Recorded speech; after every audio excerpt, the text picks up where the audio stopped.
ಈ ಹಳೆಯ ಒಂದು ಪಬ್ಲಿಷ್ಮೆಂಟ್ ಕಾಪಿಯನ್ನು ನನ್ನ ಕೈಲಿ ಇಟ್ಕೊಂಡಿದ್ದೇನೆ. ಇದು ಕಾಂತರಾಜುರವರು ಕೊಟ್ಟಂಥ ಒಂದು ಹೇಳಿಕೆ, ಒಂದು ಮಾತು. ಅಂದರೆ ಕಾಂತರಾಜುರವರ ಮನಸ್ಸಿಗೂ ಕೂಡ ಇದು ಯಾಕೋ ನಾವು ಸೈಂಟಿಫಿಕ್ ಅಪ್ರೋಚಲ್ಲಿ ಹೋಗ್ತಾ ಇಲ್ಲ, ನಾವು ದಾರಿ ತಪ್ಪಿದ್ದೀವಿ, ಎಲ್ಲೋ ಒಂದು ಕಡೆ ನಾವು ಇವು 54 ಪ್ಯಾರಾಮೀಟರ್ಗಳನ್ನ ನಾವು ಸಂಪೂರ್ಣಗೊಳಿಸಲಿಕ್ಕೆ ವಿಫಲರಾಗಿದ್ದೇವೆ ಅಂತಕ್ಕಂಥ ಆತ್ಮವಿಶ್ವಾಸದ ಕೊರತೆ ಅವರಲ್ಲೂ ಕೂಡ ಇತ್ತು. ಬಹುಶಃ ಅದಕ್ಕೆ ಪೂರಕವಾಗಿ ಅವರ ಇನ್ನೇನು ಕಾಲ ಅವಧಿ 5 ವರ್ಷಗಳ ಕಾಲ ಅವಧಿ ಮುಗಿಬೇಕಾದ್ರೆ ಈ ವರದಿ ಕಂಪ್ಲೀಟ್ ಆದಮೇಲೆ ಅಫ್ಕೋರ್ಸ್ ಒಬ್ಬ ಮೆಂಬರ್ ಸೆಕ್ರೆಟರಿ ಅಂತ ಇರ್ತಾರೆ, ನಮ್ಮೆಲ್ಲರಿಗೂ ತಿಳಿದ ಮಟ್ಟಕ್ಕೆ ಅವರ ಒಂದು ಸಹಿ ಹಾಕಬೇಕಾಗ್ತದೆ. ಬಟ್ ಆ ಮೆಂಬರ್ ಸೆಕ್ರೆಟರಿ ಯಾರಿರ್ತಾರೆ ಅವ್ರ ಹೆಸರೇನು ಪ್ರಸ್ತಾವನೆ ಮಾಡ್ತಕ್ಕಂಥದ್ದು ಅವಶ್ಯಕತೆ ಇಲ್ಲ ಇಲ್ಲಿ. ಆದರೆ ಅವರ ಮೆಂಬರ್ ಸೆಕ್ರೆಟರಿ ಬರ್ತೀರಣ್ಣ, ಇದಕ್ಕೂ ಬರ್ತೀನಿ ಮುಂದಿನ ಭಾಗ ಅಣ್ಣ. ಮೆಂಬರ್ ಸೆಕ್ರೆಟರಿ ಸೈನ್ ಹಾಕ್ಲಿಕ್ಕಿಲ್ಲ. ಈ ವರದಿ ಸಂಪೂರ್ಣಗೊಂಡಿದೆ, ಭಾಳ ದಕ್ಷತೆಯಿಂದ ಪಾರದರ್ಶಕತೆಯಿಂದ ನಾವು ಈ ಸಂಪೂರ್ಣ ಎಲ್ಲ ಪ್ಯಾರಾಮೀಟರ್ಸ್ನು ಕೂಡ ಒಳಗೊಂಡಂತೆ ಈ ಒಂದು ವರದಿ ತಯಾರು ಮಾಡಿದ್ದೀವಿ ಅನ್ನೋದಕ್ಕೆ ಕಾಂತರಾಜುರವರಲ್ಲೂ ಕೂಡ ಆತ್ಮವಿಶ್ವಾಸ ಕುಗ್ಗಿತ್ತು. ಅದಕ್ಕೆ ಪೂರಕವಾಗಿ ಮೆಂಬರ್ ಸೆಕ್ರೆಟರಿ ಕೂಡ ಸಹಿ ಹಾಕಿಲ್ಲ. ತದನಂತರ ಏನಾಗುತ್ತೆ, 5 ವರ್ಷ ಕಾಂತರಾಜುರವರು ಅವರ ಅಧ್ಯಕ್ಷತೆಯಲ್ಲಿ ನಡೆದಂಥ ಈ ಒಂದು ವರದಿ ಪೂರ್ಣಗೊಳಿಸಿದ ನಂತರ ಆ 5 ವರ್ಷದಲ್ಲಿ ಅವರು ಏನೇನು ದಾಖಲಾತಿಗಳು ಸಂಗ್ರಹಣೆ ಮಾಡಿದ್ರು, ಸರ್ವೆಯ ಮೂಲಕ ಒಂದು ವರದಿಯನ್ನು ತಯಾರಿ ಮಾಡಿದರು, ಅದನ್ನು ಸ್ವಾಭಾವಿಕವಾಗಿ ಸರ್ಕಾರಕ್ಕೆ ಸಬ್ಮಿಟ್ ಮಾಡಿ ಸರ್ಕಾರದ ಸೀಲನ್ನು ಒತ್ತಿ ಆ ಒಂದು ಬಾಕ್ಸನ್ನು ಬಹುಶಃ ಸರ್ಕಾರದ ಒಂದು ಸುಪರ್ತಿನಲ್ಲಿ ಒಂದು ಸೇಫ್ ಝೋನ್ ಅಂತ ನಾವು ಹೇಳ್ಬೋದು, ಏನು ಹೇಳ್ಬೋದು, ಅಥವಾ ಒಂದು ಕಸ್ಟಡಿನಲ್ಲಿ ಅದನ್ನು ಸ್ವಾಭಾವಿಕವಾಗಿ ಇಟ್ಟಿರ್ತಾರೆ ಅಂತಕ್ಕಂಥದ್ದು ನಾವು ಭಾವಿಸಿದ್ದೀವಿ. ತದನಂತರ ಏನಾಗುತ್ತೆ, ರಾಜಕಾರಣದಲ್ಲಿ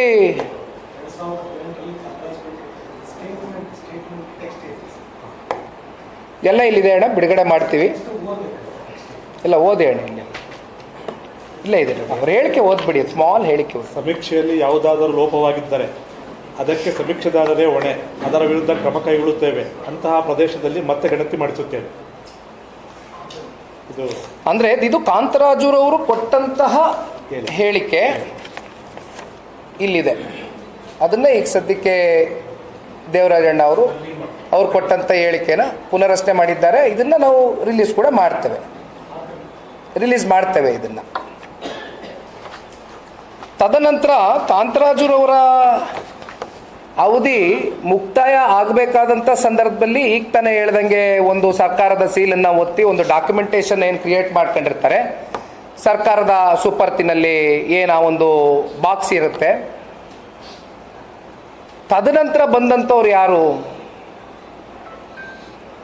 ರಾಜಕಾರಣದಲ್ಲಿ ಅವ್ರನ್ನ ನಾವೆಲ್ಲರೂ ಭಾಳ ಸಭ್ಯರು, ಅತ್ಯಂತ ಸರಳ ಸಜ್ಜನಿಕೆಯ ವ್ಯಕ್ತಿತ್ವ, ಅತ್ಯಂತ ಸಂಭಾವಿತ ಅಂತಕ್ಕಂಥದ್ದು ಸಾರ್ವಜನಿಕ ವಲಯದಲ್ಲಿ ಅವ್ರ ಬಗ್ಗೆ ಇಲ್ಲಿಯವರೆಗೂ ಇದ್ದಂಥ ಒಂದು ಇಂಪ್ರೆಷನ್, ಒಂದು ಅಭಿಪ್ರಾಯ. ಅವರು ಬಂದ ನಂತರ ಅವರು ಕೂಡ ಒಂದು ಪತ್ರವನ್ನು ಬರೀತಾರೆ. ಇದು ಬಹಳ ಸೂಕ್ಷ್ಮವಾಗಿ ಗಮನಿಸಬೇಕಾಗಿರ್ತಕ್ಕಂಥ ಅಂಶ. 2021-22 8ನೇ ತಿಂಗಳು ಅಂತ ಅಂದ್ಕೊಳ್ತೇನೆ, ಇಲ್ಲಿ ಮೆನ್ಷನ್ ಆಗಿದೆ. ಎಸ್, ದಿನಾಂಕ 26 8ನೇ ತಿಂಗಳು 2021 ಇಸ್ವಿ ಅವರು ಒಂದು ಪತ್ರವನ್ನು ಬರೀತಾರೆ. ಈ ಪತ್ರ ಯಾರಿಗೆ ಬರೀತಾರೆ ಅಂದರೆ, ಹಿಂದುಳಿದ ವರ್ಗದ ಸಚಿವಾಲಯಕ್ಕೆ ಒಂದು ಪತ್ರ ಬರೀತಾರೆ. ಜೊತೆಯಲ್ಲಿ ರಾಜ್ಯದ ಮುಖ್ಯಮಂತ್ರಿಗಳ ಗಮನಕ್ಕೂ ಕೂಡ ಈ ಪತ್ರವನ್ನು ಬಹಿರಂಗವಾಗಿ ಬರೀತಾರೆ. ಇದು ಸಾರ್ವಜನಿಕ ವಲಯದಲ್ಲೂ ಕೂಡ ಬಹುಶಃ ಇತ್ತೀಚಿನ ದಿನಗಳಲ್ಲಿ ಗಮನಕ್ಕೆ ಬಂದಿದೆ ಅಂತಕ್ಕಂಥದ್ದು ನಾನು ಕೇಳ್ತಾ ಇದ್ದೆ. ಗೊತ್ತಿಲ್ಲ ಇದು ಎಷ್ಟರ ಮಟ್ಟಕ್ಕೆ ಪ್ರಚಾರ ಪಡೆದುಕೊಳ್ತು ಈ ಪತ್ರ ಅಂತ. ಆ ಪತ್ರದಲ್ಲಿ ಏನಾಗಿದೆ, ಉಲ್ಲೇಖ ಆಗಿರ್ತಕ್ಕಂಥ ಅಂಶ ಏನು, ಈ ಹಿಂದೆ ಕಾಂತರಾಜುರವರು ಈ 5 ವರ್ಷಗಳ ಒಂದು ವರದಿ, ಆ ಒಂದು ದಾಖಲಾತಿಗಳು ಇವತ್ತು ಸರ್ಕಾರದ ಒಂದು ಸುಪರ್ತಿಗೆ ಒಪ್ಪಿಸಿದ್ದಾರೆ ಅಂತಕ್ಕಂಥದ್ದನ್ನ ಒಂದು ಸೀಲನ್ನು ಹಾಕಿ ಅಂತಕ್ಕಂಥದ್ದು ನಾವೇನು ಭಾವಿಸಿದ್ವಿ. ಆದರೆ ಇಲ್ಲಿ ಇವ್ರು ಹೇಳ್ತಕ್ಕಂಥದ್ದು, ಹೆಗಡೆ ಅವ್ರು ಹೇಳ್ತಕ್ಕಂಥದ್ದು, ಅದರ ಒಳಗಡೆ ಇರಬೇಕಾದಂಥ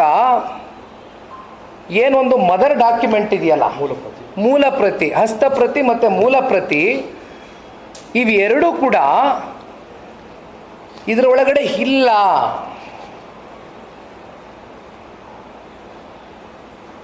ಇದು ಈ ಪತ್ರದಲ್ಲಿ ಉಲ್ಲೇಖನ ಮಾಡಿರ್ತಕ್ಕಂಥದ್ದು ಜಯಪ್ರಕಾಶ್ ಹೆಗಡೆ ಅವರು. ಹಿಂದುಳಿದ ವರ್ಗದ ಸಚಿವಾಲಯಕ್ಕೆ ಈ ರಾಜ್ಯದ ಮುಖ್ಯಮಂತ್ರಿಗಳಿಗೆ ಸ್ವತಃ ಜಯಪ್ರಕಾಶ್ ಹೆಗಡೆರವರೇ 2021-26 8ನೇ ತಿಂಗಳು ಇದನ್ನು ಬರೆದಿದ್ದಾರೆ, ಇದನ್ನು ಗಮನಕ್ಕೆ ತಗೊಬಂದಿದ್ದಾರೆ.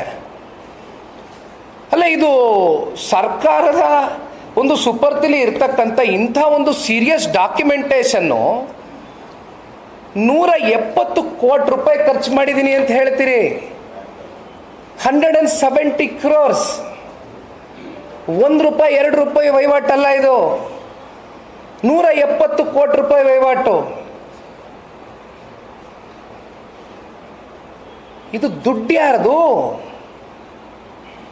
ರಾಜ್ಯದ ಜನತೆಯ ಟ್ಯಾಕ್ಸ್ ಪೇಯರ್ಸ್ ಮನಿ ಅಲ್ವೇ ಇದು? ಈ ರೀತಿ ಸ್ವೇಚ್ಛಾಚಾರವಾಗಿ 170 ಕೋಟಿ ರೂಪಾಯಿ ವರದಿ ತಯಾರು ಮಾಡಲಿಕ್ಕೆ ನೀವು ದುಡ್ಡನ್ನು ಇವತ್ತು ಏನು ಬಳಕೆಯನ್ನು ಮಾಡಿದ್ದೀರಿ.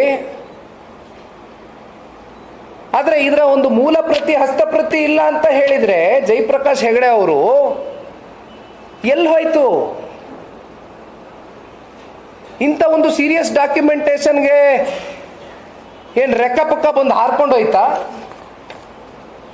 ಹಾಗಿದ್ರೆ ಆ ಸೀಲ್ಡ್ ಬಾಕ್ಸ್, ಆ ಕವರ್ನಲ್ಲಿ ಇದ್ದಂಥದ್ದು ಏನಿತ್ತು? ಏನು ವರದಿ ಏನು ಮಾಡಿದ್ರಿ? ಹೆಚ್ಚಿನ ವಿಡಿಯೋಗಳಿಗೆ ಪ್ರತಿಧ್ವನಿ ಯೂಟ್ಯೂಬ್ ಚಾನೆಲ್ ಸಬ್ಸ್ಕ್ರೈಬ್ ಮಾಡಿ, ಬೆಲ್ ಐಕಾನ್ ಕ್ಲಿಕ್ ಮಾಡಿ.